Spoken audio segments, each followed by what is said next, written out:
27-ാം സങ്കീർത്തനം.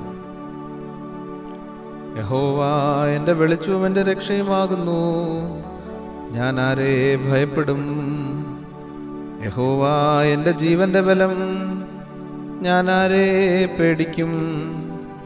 എൻ്റെ വൈരികളും ശത്രുക്കളുമായ ദുഷ്കർമ്മികൾ എൻ്റെ മാംസം തിന്നുവാൻ എന്നോടടുക്കുമ്പോൾ ഇടറി വീഴും. ഒരു സൈന്യം എൻ്റെ നേരെ പാളയമിറങ്ങിയാലും എൻ്റെ ഹൃദയം ഭയപ്പെടുകയില്ല. എനിക്ക് യുദ്ധം നേരിട്ടാലും ഞാൻ നിർഭയമായിരിക്കും. ഞാൻ യഹോവയോടൊരു കാര്യം അപേക്ഷിച്ചു, അതുതന്നെ ഞാൻ ആഗ്രഹിക്കുന്നു. യഹോവയുടെ മനോഹരത്വം കാണുവാനും അവൻ്റെ മന്ദിരത്തിൽ ധ്യാനിപ്പാനും. എൻ്റെ ആയുഷ്കാലമൊക്കെയും ഞാൻ യഹോവയുടെ ആലയത്തിൽ പാർക്കേണ്ടതിനും തന്നെ. അനർത്ഥ ദിവസത്തിൽ അവൻ തൻ്റെ കൂടാരത്തിൽ എന്നെ ഒളിപ്പിക്കും, തിരുനിവാസത്തിൻ്റെ മറവിൽ എന്നെ മറയ്ക്കും, പാറമേൽ എന്നെ ഉയർത്തും. ഇപ്പോൾ എൻ്റെ ചുറ്റുമുള്ള ശത്രുക്കളുടെ മേൽ എൻ്റെ തല ഉയരും.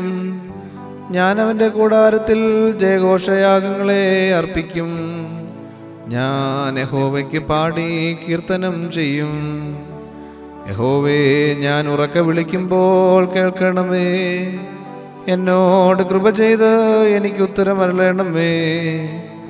എൻ്റെ മുഖം അന്വേഷിപ്പീനെന്ന് നിങ്കൽ നിന്ന് കൽപ്പന വന്നു എന്ന് എൻ്റെ ഹൃദയം പറയുന്നു. യഹോവേ, ഞാൻ നിന്റെ മുഖം അന്വേഷിക്കുന്നു. നിന്റെ മുഖം എനിക്ക് മറയ്ക്കരുതേ.